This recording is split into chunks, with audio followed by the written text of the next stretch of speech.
Tenemos a Dante Contreras, que es economista. Bienvenido, Dante. Gracias por estar con nosotros. Bienvenido también Rodrigo Tupper, ex sacerdote, gerente general de la Fundación Portas. Tanto tiempo, gracias. Tanto tiempo, buenos días. Está acá. También al cientista político Cristóbal Belolio, que también nos acompaña hoy día por segundo día consecutivo. Muy bien. En la casa ya Cristóbal. Sacó vale otro. Es que caballo bueno repite. Sí, claro. Exactamente, exactamente. Vamos a saludar también a Bessie Gallardo. Ella es egresada de Derecho y tiene mucho que decir esta mañana. Gracias, Bessie, por venir. Gracias. Y por supuesto a la presidenta del Colegio Médico, Isca Chiches, que está con nosotros. Gracias, Isca, Hola, Isca, por acompañarnos. Y bueno, de alguna manera me gustaría que Betsy partiera diciendo qué es lo que pide Chile hoy día. A ver, yo creo que son 5 pilares fundamentales. Primero, pensiones. Según cifras de la Fundación Sol, las mujeres son las más precarizadas en el sistema de AFPs. Al menos el 90% de las mujeres hoy día ganan menos de 130.000 pesos al mes. Mujeres que han trabajado al menos 40 años en el sistema. Mujeres que se han dedicado sobre todo a la crianza de sus hijos, por eso tienen grandes lagunas previsionales. Cerca del 80% de los hombres también ganan menos de 130.000 pesos al mes. Hombres que también han trabajado muchos años. Por otra parte, la vivienda es muy cara. Hay poco acceso a la vivienda. El Estado no cubre las necesidades de vivienda del país. Por otra parte, la salud también está muy precarizada, sobre todo la salud pública. Aquí la presidenta del Colegio Médico lo puede decir. El gasto en salud mental del presupuesto es solamente el 1%. Por lo tanto, no hay acceso a la salud mental, no hay acceso a los medicamentos necesarios para salud mental. Oye, Bessie, perdona, pero con el conocimiento que tú tienes y además has hecho un buen enunciado, ¿para ti qué es lo primero que se tiene que solucionar? Yo creo que lo primero que se tiene que solucionar es brindar desde el Estado una vida digna a todos y todas sus habitantes. Pero por sobre todo a las mujeres, que son las más precarizadas dentro de la sociedad. Las mujeres solamente son un 43% de la fuerza de trabajo, no son más. Por otra parte, son las que menos acceso a la educación tienen. No solamente a la educación formal, sino que a la educación informal.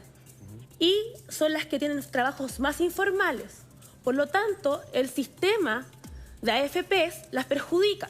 Si uno va, por ejemplo, a la historia fidedigna del decreto de ley 3500, que es del año 1980, que cambia el sistema de reparto, se reconoce en esa época por parte del ministro de la época, el ministro de Trabajo de la época, que el sistema de AFP va a perjudicar a las mujeres. Ahora, Betsy, perdona que te interrumpa, pero tú representas muy bien lo que es la opinión de la mayoría de la gente en la calle. De hecho, te hemos visto a través de redes sociales y todo. Y efectivamente, los recursos, como decía la intendenta, importan. No sacas nada con garantizar un derecho a la salud y a la educación si no tienes en la práctica cómo asegurarlo. Y lo otro que también me parece relevante considerar es que una constitución nueva es un rebaraje de poder radical, es un Big Bang jurídico, es comenzar de cero. Y por lo tanto, aquellos que tienen cierto poder hoy día que perder, obviamente van a ser más reticentes y escépticos a ese rebaraje de poder. Para darle un Yo por lo menos, matiz, mi impresión, para darle un matiz, Cristóbal, y que abramos el diálogo, te vi haciendo así, Bessie. ¿En qué no estás de acuerdo? Hay una teoría dentro del derecho que está la de los tratados internacionales que versan sobre derechos humanos. Y no es la teoría mayoritaria, pero al menos a la que yo adhiero. Nosotros podíamos destruir todo nuestro ordenamiento jurídico y aquellos tratados internacionales que versan sobre materias de derechos humanos están por sobre la Constitución y las leyes. Claro, por lo tanto, tendríamos que respetarlos. Así es. Exacto. Y podríamos partir de esa base. Sí, es cierto. Mi pregunta es, ¿cómo vamos a partir de esa base si la gente no conoce esa base? Entonces, yo creo que la gente, la ciudadanía, los habitantes de toda esta nación, no voy a hablar de gente, de ciudadanos, porque no todos somos ciudadanos, pero todos hacemos esta nación, incluidos los extranjeros que viven hoy día en Chile. Todos debiéramos saber dichos derechos que son fundamentales y que no están en la Constitución, sino que están en los tratados internacionales que versan sobre derechos humanos. ¿Como por ejemplo?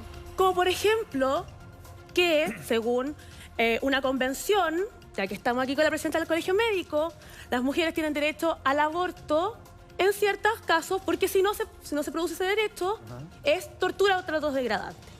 O, por ejemplo, que hay un constitucionalista muy famoso, tienen incluso su tesis en internet, el derecho a la educación no es solamente la instrucción primaria y secundaria, etcétera, sino que es un derecho que va desde que el niño nace hasta que la persona se va desarrollando, porque es permanente y es inmanente a la persona humana. Entonces, nosotros podríamos eventualmente establecer una escala de derechos solo con tratados internacionales que versan sobre derechos humanos. O sea, pero si la gente no lo sabe, ¿estás de acuerdo no los conoce, con que necesitamos cambiar nuestra Constitución? Yo creo que más que cambiar la Constitución, nosotros tenemos que armar a los habitantes de la República con conocimiento. Bueno. Porque si no conocen sus derechos básicos, que son la base de una sociedad, si no saben cómo pedir, si no saben cómo exigir, ¿a dónde llegamos? Pero ¿Vamos a terminar en una lucha jurídica permanente con tu lógica? No, ¿Mejor cambiar la Constitución? No, porque los derechos son inmanentes a la persona humana, están ahí, pero se van a la discutir, mano. Hay gente que va a decir, no, vamos a tribunales. Y ahí vamos a perder. No, porque no es una lucha en tribunales. Pero acá no te van a hacer caso porque hay gente que no reconoce tu punto de vista. Pero es que, a ver, ¿entiendes? Los tratados internacionales, que la opinión mayoritaria de la doctrina jurídica es que al menos tienen rango constitucional. Al menos. Ahora, Carta Magna.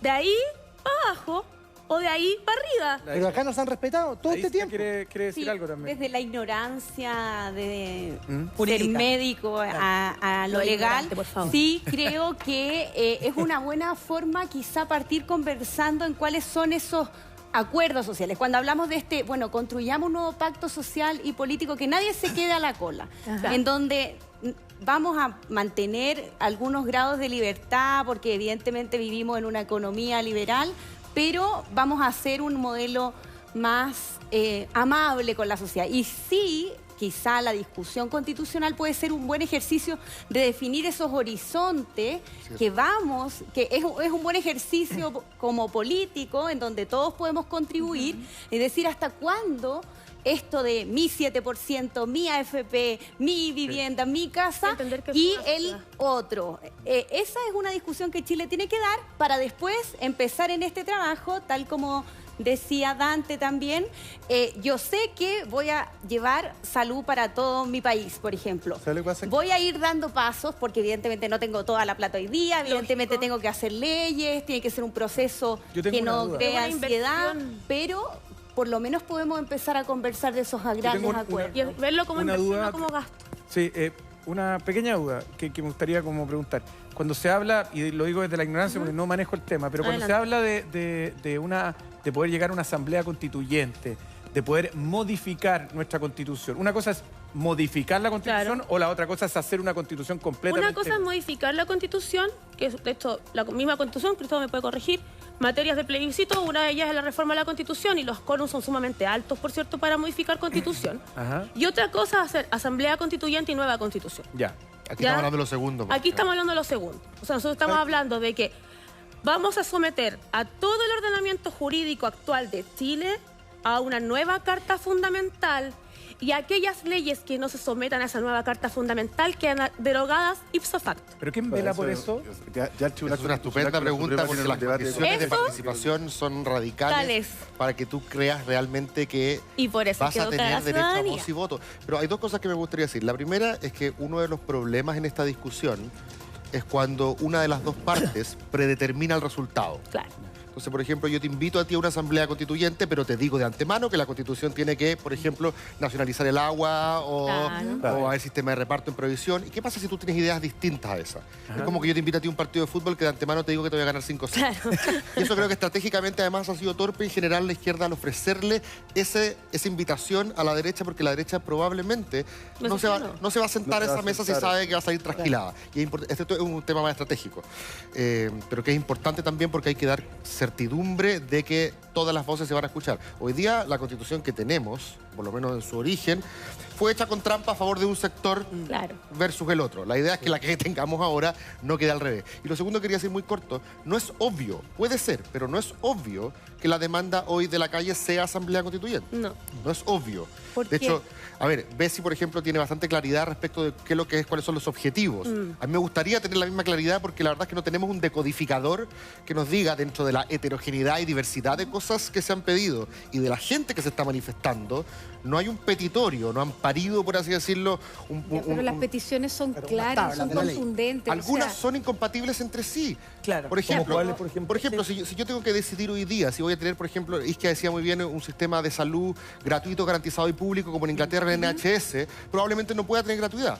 Exacto. Por ejemplo, el 2011 nosotros... Limitados. Interesante. Claro, si las prioridades hay que definirlas políticamente y los recursos son escasos, por último, para saber qué hacemos primero, yo quizás volvería para atrás y me preguntaría si el 2011 no fue frívolo, lo pongo con estas palabras, sí, claro, no haber optado primero por los adultos mayores y la salud gratuita, en vez de un tipo que está sano para poder después de eso trabajar y quizás pagar un crédito contingente al ingreso con condenación. Para ir paulatinamente. No, mi pregunta es, ¿cuáles son las prioridades? Claro. Hoy día parece que tienen que ver más con adultos mayores y con salud. Sí. Yo estoy completamente a favor de un sistema de salud único, garantizado y gratuito. ¿Se la pondrías en uno de la lista? Me parece que era más importante que la gratuidad universitaria. Y lamentablemente aquí no hay una bala de plata que solucione todos los problemas. Lamento traer las malas noticias, pero la democracia, como hablamos ayer... Sí, pero el modelo finlandés funcionó y fue paulatino. O sea... me pregunto una cosita para matizar, me encanta, yo te creo hasta en lo que no entiendo, porque me encanta el TikTok.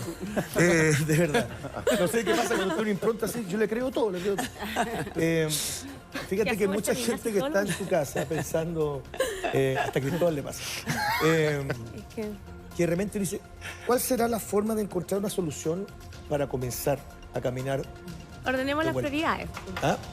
Tú hablas del caso alemán y dices, antes de los impuestos, la desigualdad es igual que en Chile. Y el impuesto corrige. ¿Por qué le tenemos tanto miedo a los impuestos acá entonces? ¿Por qué cuesta tanto legislar un nuevo sistema tributario que está descansando en el Congreso hace rato, tengo entendido? Bueno, porque cuando a una fracción de la población le hacen pagar impuestos, obviamente esa gente prefiere no pagarlo. Es así de simple. Es así de simple. Es decir, si tú ves, por ejemplo, esta última medida que anuncia el presidente respecto, por ejemplo, a elevar la tasa, que nos presentaron hace un ratito acá, sí, a 40%. El efecto que va a tener eso en términos de recaudación va a ser marginal. Marginal, exacto. ¿Por qué? Porque va a haber ilusión. Son las empresas. ¿Te das cuenta? Porque es fácil. 160 millones de dólares. Eso en teoría. ¿Te das cuenta? Pero basta con que una persona, que una persona tenga una sociedad de inversiones, ¿cierto? Y arbitre las tasas de tal forma de evitarse el pagar ese impuesto. Puede pagar el 27. Entonces, efectivamente, la ingeniería tributaria, ¿verdad? Y los contadores han hecho un muy buen trabajo respecto a cómo buscar los mecanismos para eludir y reducir las cargas tributarias. Incluso tiene un nombre que es bastante interesante, se llama planificación tributaria. ¿Cierto? Te ofrezco mi planificación tributaria. Es una forma elegante de decir, te voy a ayudar a pagar menos impuestos, ¿cierto? Eso es. Entonces falta el problema moral. Aquí hay un me dejas tu teléfono, por favor. Tiene mucho privilegio. Hay un tema central cuando Dante nos da el ejemplo de Alemania. O sea, estamos de acuerdo que Alemania es un país extraordinariamente rico, o sea, compararlo con la realidad chilena es complejo, pero el tema de antes de impuestos en términos de desigualdad y después de impuestos es notable. El tema es quién administra esos impuestos y realiza las políticas públicas y las reparte como tiene que repartirlas. Claro, ¿cómo las administra? Eso se llama Estado. Y el Estado chileno, no sé, por ley de lo tiro por acá, sí, pero él es Estado, los políticos que administran el Estado. El presidente de la República no lo hace el Estado, lo hace el gobierno. ¿Y quién administra el Estado? El gobierno. Claro, pero la cabeza, y lo hace según, espérate, lo hace según No, pero déjame terminar creencias. el planteamiento, Bessie. Yo entiendo lo que tú vas, pero déjame terminar. Nosotros, o nuestra clase política, y nuestra constitución política, a propósito de la discusión que teníamos atrás, lo que hace es organizar el Estado, y organizar y poner las reglas del juego para todos. Los alemanes parece que lo hacen regio y tienen un Estado muy eficiente. Pero el Estado aquí es subsidiario. Está bien, pero lo que te quiero decir... En Alemania el Estado no es subsidiario. Escúchame lo siguiente. Lo que quiero decir es que es muy probable que nuestro Estado es el que está fallando en la redistribución a través de sus distintas administraciones hacia este gobierno, el anterior o el que sea, y no está teniendo las políticas adecuadas probablemente para emparejar la cancha lo más posible. Pero si es lógico. Y como dijo Cristóbal, que no se pone colorado para decir una verdad del porte de una catedral, por lo menos desde mi opinión, que a lo mejor debimos haber priorizado el 2011 otras cosas en vez de gratuidad en la educación. Pero si esto está mal desde la base, Estado subsidiario, esa es la clave. El Estado subsidiario está amparado por la Constitución. De hecho, una de las grandes bases de la Constitución. Yo, Estado, le permito a los privados meterse en cuestiones que debiera hacer el Estado. Como negocio. Por ejemplo, el negocio de la educación. ¿Está mal diseñado? Déjame terminar porque la gente no sabe lo que es un Estado subsidiario. Yo hago las carreteras, hago colegios, hospitales, o sea, en este caso clínicas privadas, me meto en la labor del Estado.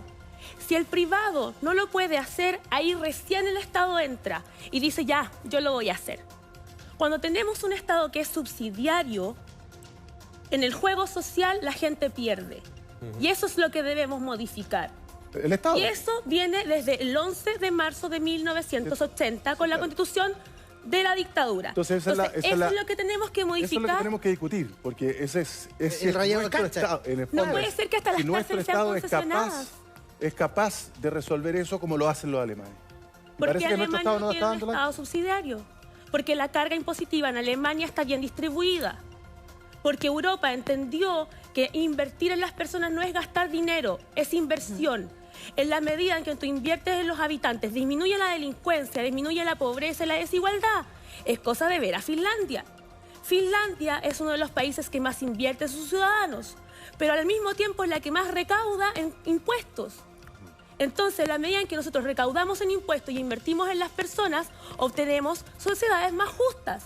Si nos vamos a llenar la boca con la delincuencia y los portonazos y la cuestión, y ganamos 400 lucas, porque resulta que el 70% de la población gana menos de 400.000 pesos, arrastramos a la gente a delinquir. Perdón, pero la cosa es bien clara. Tengo 3 hijos. Yo no mantengo a 3 hijos con 400.000 pesos ni aquí ni en la China. Si yo no tuviera una familia detrás y el privilegio de tener una familia detrás que me ayuda, ¿qué hago? ¿Dónde viviría yo? Allegada. Viviría de allegada y tendría que vender droga para poder defender a mi familia. ¿Qué es lo que pasa? Para poder mantener a mi familia. Entonces le exigimos como sociedad a un montón de gente que sea poco menos que perfecta, que no cometa delito, que sus hijos sean perfectos, cuando la gente está trabajando más de 12 horas diarias, se demora 2 horas en ir a su trabajo y después de vuelta 2 horas más, ganando una miseria, y después quieren que la gente no cometa delito. Las cárceles hoy día están siendo concesionadas. ¿Quiénes son los dueños de esas cárceles? Los mismos que nos gobiernan. ¿Quién financió la campaña de Sebastián Piñera? Los grandes grupos económicos. Las forestales. ¿Cuánta pobreza han dejado en la 8ª región las forestales? ¿Cuántos trabajadores del Estado de Chile hoy día están contratados a honorarios sin ninguna seguridad social?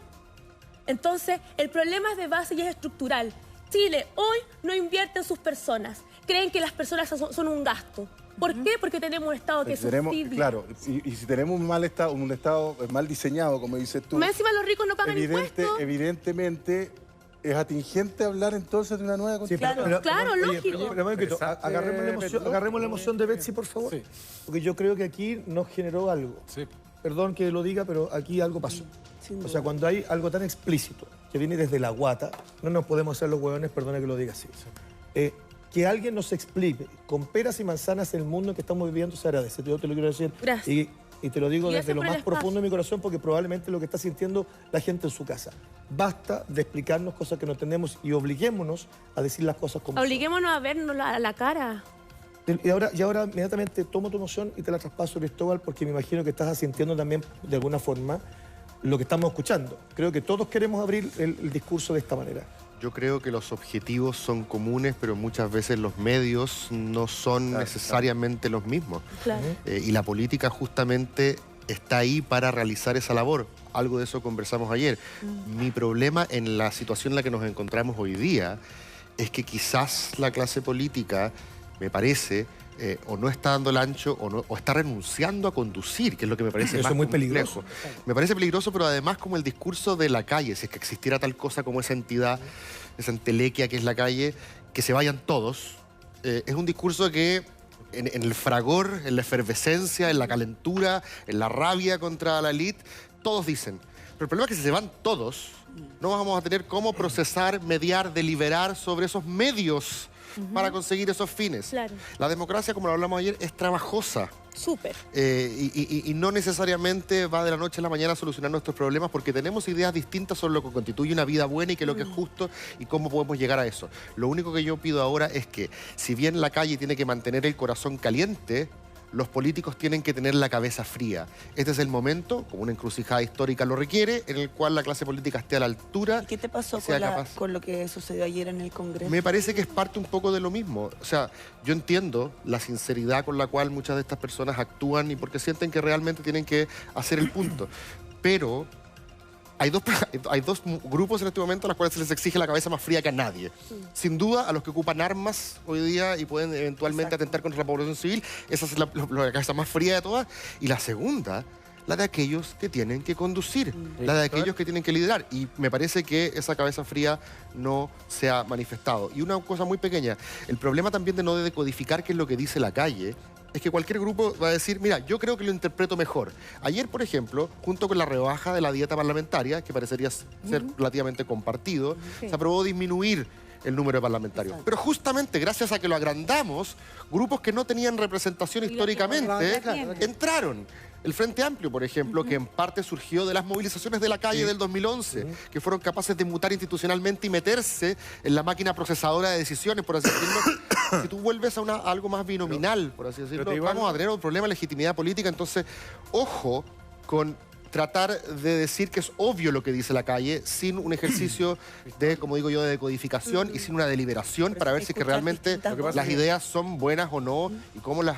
Lo que pasa es que nosotros nos circunscribimos en los parlamentarios, pero aquí está lleno, si uno analiza, está lleno de operadores políticos que también vienen enquistados hace mucho tiempo y ahí también se va un presupuesto importante. Entonces, los partidos tienen que hacer una culpa. Yo no me reduciría tanto a eso, sino que lo que quiero decir también es que este ejercicio, como dice la Bessi, también parte muchas veces por el tema de que si uno va a postular a un cargo, a mí me parece que el conflicto de interés no parte desde el presidente de la República, que ya lo hemos visto, sino que también parte de nuestros parlamentarios, porque finalmente son ellos los que tienen que votar, pero si ese voto muchas veces va en contra de una posible empresa a la que yo estoy ligado, etcétera, se empieza a generar ese círculo del cual no salimos también. Y voto para las empresas. Es cosa de ver la ley de pesca, es cosa de ver el código de aguas. No puede ser que el agua, que es un bien nacional de uso público, que por cierto ONU ha declarado como un derecho humano, la, comillas, administración del agua sea de los privados. No estamos entrando en una época súper dulce y súper linda donde nos vamos a tirar flores entre todos. Estamos entrando en una época en donde el calentamiento global es una cuestión súper seria. Sí. Tiene que salir de las manos de los privados. No puede ser que a un luchador social como Rodrigo Mundaca se le esté amenazando de muerte por luchar por un derecho humano que es el agua. Y que el Estado esté ahí, no, bien, gracias, pucha, qué pena. Lo premian en Alemania y no en Chile. A ese hombre deberían prenderle velita y tener un altar, pues nos está cuidando a todos nosotros. Lo que dice Lucho hace un rato es real, porque tú nos diste una bofetada en la cara cuando dices no que... Idea, pero... No, pero en el buen sentido de la palabra. Cuando dices que el Estado aquí en Chile no invierte en sus ciudadanos. Y eso a uno le queda dando vueltas.